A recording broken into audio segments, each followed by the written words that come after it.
오늘 본문 38절이 이렇게 시작해요. 그러나 부정 접속 부사죠. 그러니까 그러나가 있으면 앞에 것은 소용이 없는 거예요. 앞에 게 아무리 잘 돼도, 여러분이 앞에 뭐 건강하고 앞에 잘 나오고 앞에 잘 살고 해도 그러나 하면은 마무리가 안 좋은 거예요.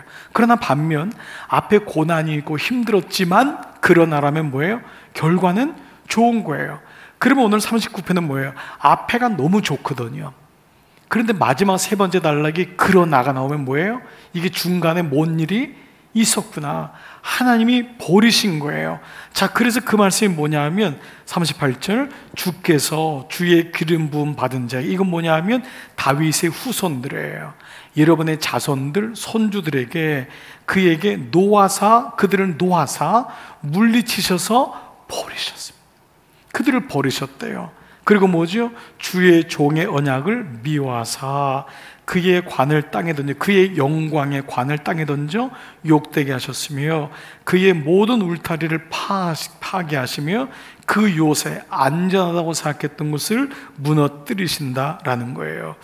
자, 결국 이 안에 무슨 문제가 생겼을까요? 하나님을 떠나는 일이 생겼던 거예요. 그로 인해서 결국은 어떤 일이 일어났냐? 41절, 45절, 오늘 여러분 읽으셨던 말씀 같이 한번 읽을게요. 길로 시작. 길로 지나가는 자들에게 다 탈취를 당하며 그의 이웃에게 욕을 당하나이다. 주께서 그의 대적들의 오른손을 높이시고 그들의 모든 원수들은 기쁘게 하셨으나 그의 칼날은 둔하게 하사 그가 전장에서 더 이상 버티지 못하게 하셨으며 그의 영광을 그치게 하시고 그의 왕위를 땅에서 엎으셨으며 다 같이요. 그의 젊은 날들을 짧게 하시고 그를 수치로 덮으셨나이다. 이 앞에 것도 너무 안 좋은데 이 뒤에 게 뭐냐면 그의 젊은 날들을 짧게 하시고, 이 아주 직선적인 뭐냐면 자녀들로 객사하게 하시고, 이거예요. 전쟁터에 나가서 다 죽게 하시고 젊은 날들로 짧게 하시고 그를 수치로 덮었다는 거예요. 젊은 아이들에게 자녀들을 짧게 하고, 그 굉장한, 여러분 진짜 이거 뭐 흔한 말로 저주의 말씀 아닙니까? 도대체 무슨 일이 일어났길래? 그러면 여기서도 우리는 하나님 앞에 그 질문 묵상의 질문 두 가지를 해야 됩니다. 첫 번째, 하나님은 어떤 분이신가? 많은 사람들이 하나님을 아는 것 같지만 잘 모를 때가 많습니다. 어떤 분이 저한테 이런 얘기를 해요. 목사님, 하나님이 어떻게 그러실 수 있어요? 제가 딱 그랬어요. 그럴 수 있다고. 하나님 그러시고도 남는다고. 사람들은 하나님을 사랑의 하나님이라고 생각해요. 자비의 하나님. 그러나 그것은 동전의 한 면만 보시는 분입니다. 하나님은 생명을 주시는 분이시지만 생명을 거두시는 분이에요. 하나님은 공의를 베푸시는 분이지만 심판을 베푸시는 분이에요. 잊으시면 안 돼요. 많은 사람들은 하나님이 우리의 아버지 정도로 생각해요. 할아버지 정도로 생각해요. 그렇게 내 맘대로 해도 할아버지가 옹야 참아주고, 아버지가 어휴 결국은 네가 서야지 또 기다려주고, 하나님 때로 그러지 않으세요. 하나님 기회를 주시지만 당신의 때가 차면은 가차없이 매를 드세요. 징계를 하세요. 이 하나님을 제대로 모르기 때문에 하나님을 사실은 만만하게 믿습니다. 하나님을 두려워하지 않아요. 여러분, 좋은 자식은요, 하나님 아버지의 사랑도 받지만 아버지를 두려워해야 됩니다. 좋은 아버지는요, 매냥 좋은 것만 주는 아버지가 아닙니다. 그래서 매를 드는 것만이 아버지예요. 길거리 다니는 아버지는 매를 절대 안 듭니다. 그러니까 오늘 이 말씀에서 이걸 두렵게 생각하지 마시고 하나님이 어떤 분이신지를 계속 물어야 돼요. 우리가 질문 묵상의 첫 번째가 뭐예요? 하나님은 어떤 분이십니까? 적용을 먼저 하잖아요. 하나님은 어떤 분이십니까? 그 두 번째는 뭐예요? 나에게 주시는 적용점은 무엇입니까? 지금 무슨 문제가 생겼을까요? 다윗 때는 하나님이 축복을 주셨는데 다윗의 후손들에게 문제가 생긴 거예요. 뭔가 구원에 대해서 이것을 지키지 못하고 구원의 가치를 경홀히 여기는 일들이 일어난 거예요.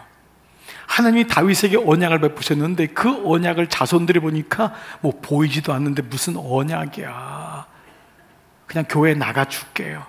하도 믿으라고 하니까 아유 나가, 나 안 믿어. 전혀 하나님의 가치와 하나님이 어떤 분인지를 모르는 상태에서 살아가는 일이 생긴 거예요. 부모도 구원의 계보가 얼마나 중요한지를 새까맣게 잊어버리고 살고, 목사님 종교가 다른데 어떡해요? 여러분, 이건 정말 하시면 안 돼요. 이 말은 하시면 안 돼요. 여러분들이 그걸 예수님을 종교로 믿기 때문에 그 얘기를 하는 거예요. 독약을 주면서 어떻게 하겠어요? 먹겠다는데. 똑같은 거예요. 어떻게 하겠어요? 지옥 가겠다는데 지가 알아서 가야지.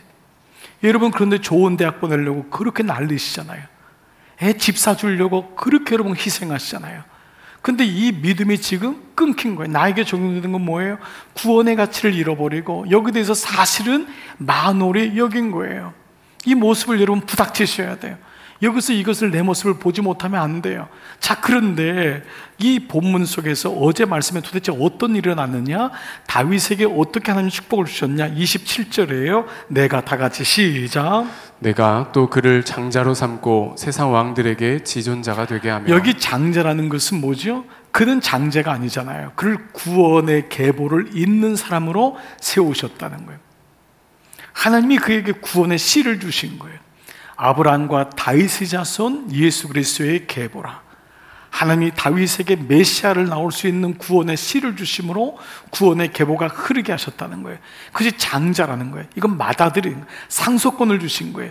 막내인데 앞에 있는 7평을 다 내려놓고 그 다윗을 통하여, 그리고 그를 세상 왕들에게 지존자로, 하나님의 규율과 율법으로 사는 자가 마침내 어떻게 영화롭게 되는지를 지존자로 삼으셨도다가 그 약속이었어요. 그런데 하나님이 이미 이 구원의 계보를 말씀하실 때 이것을 멸시하여 결국 흔들리는 나라의 마음을 뺏긴 채 흔들리지 않는 영원한 나라를 보지 못하는, 계속 말씀드립니다, 요 컷만 보는 거예요. 요게 인생인 줄 알고 죽으면 땡이지, 죽으면 끝이지라고 하는 세상이 주는 가치관에 붙잡혀서 이 컵을 들고 있는 하나님, 그 보이지 않는 하나님이 영원하신 분을 보지 못하는 그 사람들에게 어떤 명령을 주셨냐면 이런 말씀을 주셨어요. 30절. 만일 그의 자손이, 다윗은 내가 너를 장자의 직분 구원의 계보를 삼으셨지만 그의 자손이, 다른 말로 하면 나의 자손이, 여러분 직접적으로 한번 대입해 보세요. 나의 자손이 내 법을 버리고 내 규례대로 행하지 아니하며 내 율례를 깨뜨리며 내 계명을 지키지 아니하면 내가 회초리로 그들의 죄를 다스리며 채찍으로. 여기서 회초리라는 것은 아주 기본적인 인생의 고난, 가문에 인한 고난이 될 수 있고요. 채찍은 전쟁입니다. 결국 전쟁으로 완전히 초토화되잖아요. 하나님이 이 바벨론을 불러일으키잖아요. 이스라엘이 좋다 아무 문제 없다, 하나님을 다 떠나니까 블레셋과 이 바벨론과 아수라를 흔들어서 채찍으로 그들을 죄악을 벌하리로다 라는 말씀을 하고 있는 거예요. 그러면 여기서 중요한 포인트가 뭐죠? 만일 그의 자손이, 만일 나의 자손이 내 법을 어기며 라는 말씀이잖아요. 만일 나의 자손이. 그러니까 하나님은 그 구원이 다윗 때만 아니라 그 자손까지 흘러가기를 원하신다고 하는 명백한 뜻을 말씀하고 있는 거예요. 그러니까 장자로 세우신 그 말씀 다음에 그러나 만일 너의 자손이 라고 하는 메시지를 하고 있잖아요. 자, 그러면 우리 여기서 한번 묵상 질문을 해보는 거예요. 하나님이 기뻐하시는 게 뭘까? 여러분이 오늘도 설교를 듣고 예배를 드리는 이유는 뭐죠? 나의 소원 때문에, 내 연약함 때문에. 그건 결과잖아요. 그런데 한 가지 부가된 브랜치라고요. 중요한 건 뭐예요? 본질은 뭐예요? 하나님의 뜻이 무엇인가? 하나님의 어떤 분인가? 우리가 성경을 볼 때 왜 이 말씀을 잘 보지 못하냐면 하나님이 어떤 분인지에 대한 관심이 없으면 이 성경은 자기 수준으로 내려오는 거예요. 왜 이거를 모를까요? 이거를 다윗이 가르쳐주지 않았던 거예요. 첫 번째, 여기 영원한 생명이 있다는 것을, 하나님의 어떤 분이 있다는 것을. 두 번째, 그의 자녀가 부모가 얘기했음에도 불구하고 만으로 여긴 거예요. 양쪽에 다 책임이 있을지 모르죠. 그런데 여기서 우리가 하나님이 중요시 여기는 게 뭘까? 하나님 마음이 뭘까를 계속 물어보는 거예요. 하나님이 기뻐하시는 게, 오늘 본문에서 우리가 그걸 물어본 거잖아요. 우리가 캐치하는 거잖아요. 그러니까 여러분, 이거예요. 제가 목회를 하면서 보니까 이게 정말 중요해요.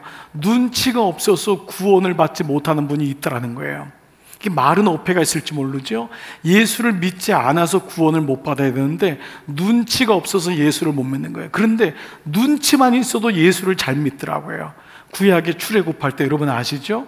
이스라엘 백성이 애굽에서 다 나왔잖아요. 근데 그때 못 나온 사람이 있었어요. 왜 그랬을까요?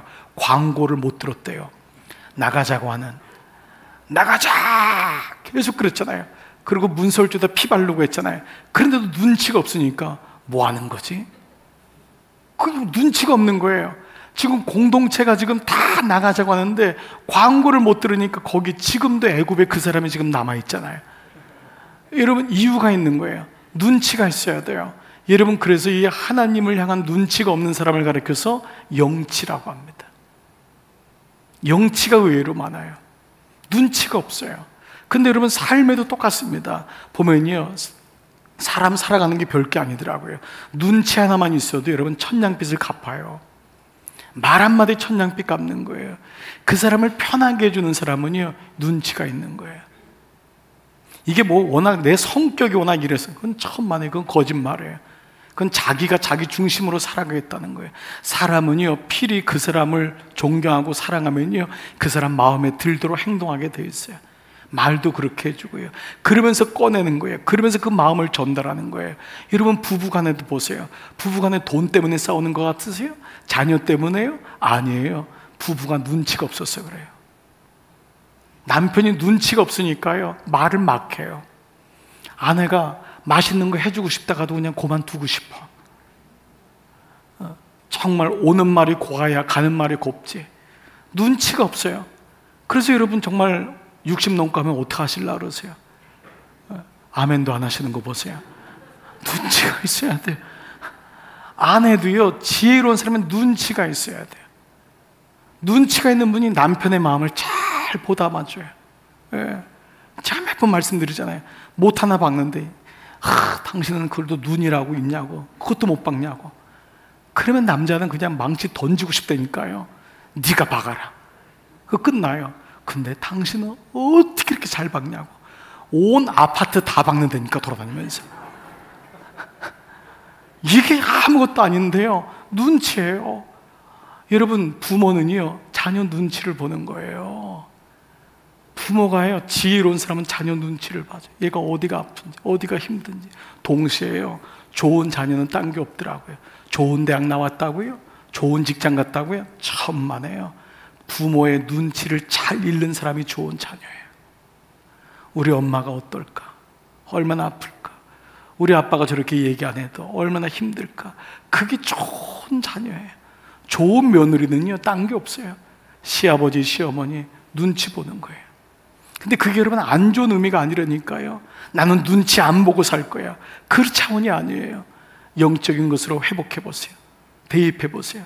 하나님의 마음을 아는 사람, 우리 교회를 향한 아버지의 마음, 하나님의 뜻을 잘 아는 사람, 그 영적인 눈치가 밝은 사람, 그게 사실 영적인 눈이 밝은 사람이에요. 그러니까 오늘 우리가 말씀을 묵상하면서도 똑같은 거예요. 여러분이 믿음 생활 잘한다는 것은 공동체가 어디로 가고 있는지를 잘 봐야 돼요. 그러니까 뭐든지 뭐예요? 모든 사람과 더불어 화평한가? 이 말씀에 걸리지 않으세요, 여러분? 여러분 중에 좋아하는 사람하고는 좋아하잖아요. 쌩하는 사람 많잖아요. 구원 못 받는데요. 여러분, 그러면 아이고 목사님 그런 말씀이 어디 있어요? 여기 그 말씀이 있다니까요. 모든 사람과 더불어 화평을 누리라는 거예요. 그래야지 구원 받는다는 거예요. 내가 좋아하는 사람만 좋아하고 이걸로 살지 말라는 거예요. 거룩함을 지켜야지만 구원 받는다는 거예요. 그래서 빌립보서 2장 12절 말씀, 이 말씀이 이해가 됩니다. 같이요. 그러므로 시작. 그러므로 나의 사랑하는 자들아, 너희가 나 있을 뿐 아니라 더욱 지금 나 없을 때에도 항상 복종하여 두렵고 떨림으로 너희 구원을 이루라. 자, 그 마지막 말씀 뭐예요? 항상 복종하여 두렵고 떨림으로 너희 구원을 이루라. 아, 구원 받는 거하고 구원을 이루는 게 다르구나. 최종적인 목적은 뭐예요? 구원의 값을 치르고 구원을 이루는 거예요. 근데 항상 복종하여 두렵고 떨림으로 안전지대가 없다는 것입니다. 여러분, 제가 아무리 목사일지라도 나는 구원을 받을 수 있습니다. 이거 믿으면 되는 것 같지만 사실은 이걸 누가 알아요? 정말 그 말은 뭐예요? 주님 앞에 가야지 하는 거예요. 그렇기 때문에 제가 항상 복종하여 두렵고 떨림으로 나에게 주신 구원을 이루어 가야 되는 거예요.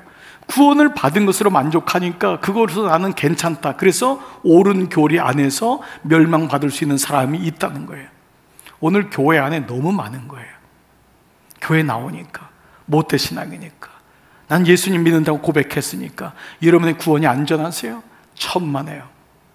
그래서 오늘 이 말씀으로 본다면은 결국 구원이라는 것이 어떻게 구원의 그 가치와 그 구원의 계보와 하나님의 뜻을 알지 못한 채 왔던 그 믿음의 계보가 다윗 왕 때는 그렇게 언약을 지키고 축복을 했는데 그의 후손들은 그 구원의 가치를 잃어버림으로 두렵고 떨림으로 구원을 이루지 못함으로 인하여 그 가정이 젊은이들의 객사하고 모든 부끄러움 수치가 덮을 것이다. 길거리 지나간 사람이 욕을 할 것이며 너희의 관을 땅에 떨어뜨릴 것이며 하나님이 이렇게까지 말씀하고 있는 거잖아요.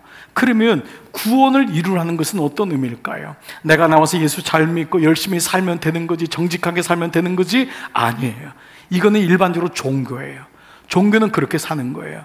종교는 착하게 살면 돼요. 그런데 여러분, 구원을 이루라는 건 뭐죠? 바로 하나님의 구원을 너희 가운데 이루라는 거거든요. 그러니까 완벽한 주어가 뭐냐면 하나님의 구원을 너희 가운데, 나의 구원이 아니에요. 하나님의 뜻을 이루라는 거예요. 바로 나의 구원이에요. 하나님의 구원을, 하나님이 원하시는 구원을 이루라.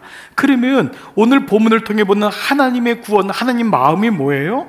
자, 다시요. 만일 내 자손이 라고 하는 건 뭐예요? 그 구원이 다윗에게 멈춰지는 것이 아니라 흘러내려 가야 된다는 거예요. 그래서 모든 사람은 구원의 감격, 여러분 중에 처음 예수 믿는 사람은 이 감격이 있을 거예요. 저만 그러지 않을 거예요.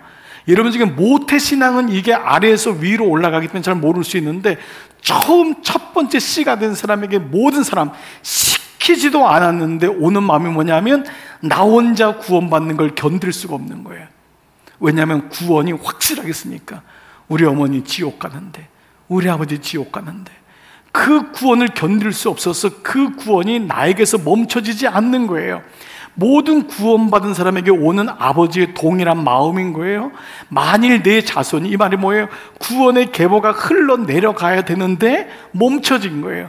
디모데전서 2장 4절 말씀, 하나님이 어떤 분이냐? 하나님은 이렇게 명확한 명제가 어디 있어요? 하나님은 모든 사람이, 여러분만이 아니에요. 모든 사람이 구원을 받으며 진리를 하는데 이르기를 원하시느니라. 하나님이 원한다고 했잖아요. 이런 표현이 몇 개 있으세요?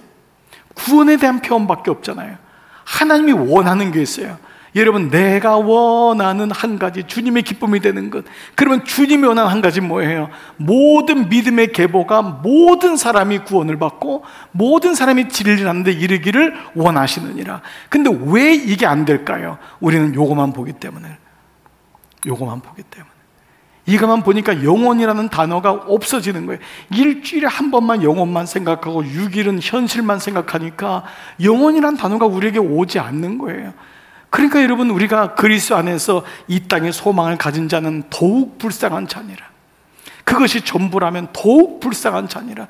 우리가 이 땅에 살지만 계속 말씀을 통하여 하나님 나라를 보는 훈련을 하지 않냐면은 흔들리는 나라에 묻혀 살게 되는 거예요. 흔들리지 않는 나라를 절대 염원하거나 바라보지 않아요. 바울이 위대한 이유는요, 전도지를 많이 다녔기 때문이 아니에요. 이 한 영혼을 향한 이 마음, 내가 너를 위해서 다시 해사하는 수고를 하겠다. 그때 그 영이 아버지의 뜻을 한다는 거예요. 여러분, 저는 이 말씀이 여러분에게 한번 적용이 됐으면 좋겠어요. 먼저 여러분의 영적 아비입니까? 한 영혼을 위해서 해사하는 수고를 한 적이 있습니까? 한국교회는 많은 사람을 불러 모으는 총동원 집회는 벌써 수십 년 전부터 했지만 그 사람들이 지금 어디 있는지는 아무도 몰라요. 오늘 한 영혼을 위해서 해산하는 수고가 내 안에 있냐?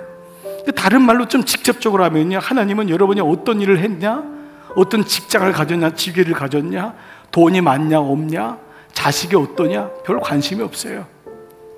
여러분이 정말 복음으로 나은 바 됐고 복음이 있어서 그 복음을 가지고 생명을 낳고 있느냐, 이거예요. 이게 아버지의 뜻이에요. 구원의 계보가 그 집에 흐르고 있냔 말. 그 집이 아무리 좋은들 아버지가 100억의 재산을 가진들 구원의 계보가 없는데 100억 가진 사람이 한두 명이에요.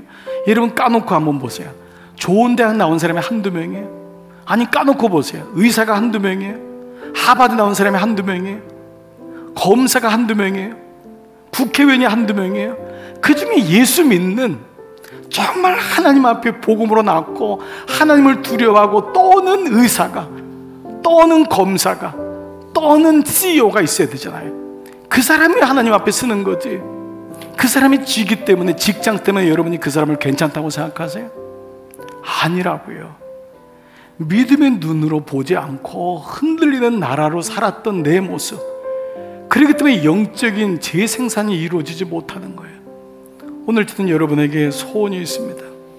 하나님이 원하시는 마음이 오늘 이거라면 여러분 가정에 어떤 일이 있어도 믿음의 계보가 흐르도록 하는 것, 이것이 오늘 말씀에 대한 반응입니다. 그렇지 않으면 이 말씀 그대로가 약속이기 때문에 이 수치가 그대로 이어지는 거예요. 이게 하나님 말씀인데 제 말씀이 아니잖아요. 그러니까 그거를 축으로 여기는 거예요. 그를 귀하게 여기는 거예요. 어느 분은 이제 60이 되니까 이제 눈에 뜨지뭐 있어요. 정말 축하드려요. 정말 감사해요. 그 말씀의 축을 가지고 사는 거예요. 힘들고 어려워도. 그래서 만나는 사람마다 젊은 사람에겐 말씀 묵상하지, 옛날엔 교회만 나와도 고맙다 그랬잖아요. 근데 오늘 사라지더라고요. 왜 그런 줄 아세요? 말씀이 안 들리면 나오다가 없어져요. 우리 교회에 그러한 자녀들이 한두 명이 아니에요. 물어봐야 되겠구나. 말씀이 들리는지, 말씀 묵상하는지. 안 물어보고 교회에 나온 것만 좋아가지고 손잡고 나왔어 오늘 재뿌리지자 안 나오더라고요. 그래서 말씀 묵상하라는 거예요. 여러분, 말씀이 들려야지만이 하나님이 어떤 분인지를 알고 내가 어떤 분인지를 알잖아요. 이 안에 다 있다면, 아직까지도 말씀 묵상을 못 하시고 있거나 안 하시고 있는 분, 여러분 결국 여러분이 오늘 예배는 드리지만 스스로 속고 있는 거 아니에요? 하나님께 예배 드린다고 하지만 사실은 아니잖아요. 왜요? 난 말씀하고 관계없거든, 말씀 보지 않거든. 그거는 결국 스스로 속는 거예요. 속아 오신 거예요. 그러면 예수 20-30년 믿고 30-40년 믿으신 여러분, 혹은 중직자 여러분이라면 여러분에게 부탁드리고 싶은 게 있어요. 아비가 되어주세요. 아비가, 영적 아비가. 여러분 주님 앞에 갈 때 정말 그런 하나님께 칭찬받는 그 장로님은 아비였어요. 그 장로는 영적 아비였어요. 그분 때문에 내가 태어났어. 그분 때문에 내가 살아났어. 그렇게 하나님께 칭찬받는 겁니다. 이 사람 되는 겁니다. 오늘 여러분에게 이 거룩한 소망이 일어나기를 축복합니다. 근데 이 마음이 오면은요, 이 마음이 오면 대하는 게 달라져요. 저도 오늘부터 목회하면서 달라진 게 있더라고요. 리더십이 뭔가 했더니요, 리더는요 앞에서 끌고 가는 사람이 아니에요. 성공적으로 이끄는 사람이 아니에요. 리더는요 그 사람을 잘 되게 해주는 사람이에요. 리더는요 그 사람을 형통하게 해주는 사람이에요. 그게 리더예요. 나를 밟고 가라. 너 잘 되면 된다. 그게 리더인 거예요. 예수님의 십자가의 리더십은 거기 있는 거예요. 내가 죽으면 너가 구원받을 수 있으면. 영적 아비가 되는 게 그겁니다. 나를 통하여 그 영혼이 눈을 뜨고, 그래서 전화해주고 격려해주고 얘기해주고 밥 같이 먹고 그 상담해주고 같이 울어주고, 그리고 말씀 묵상하고, 그리고 같이 동반자하고 같이 말씀을 나누고, 거기 무슨 나이 차이가 있겠어요? 저는 오늘 이 은혜가 여러분 가운데 있어서 구원의 계보가 있는 사람, 구원의 계보가 이어지는 나, 구원의 계보가 이어지는 우리 가정, 여러분 모두 되셔서 끝까지 칭찬받는 여러분 모두 되시기를 주의 이름으로 축복합니다.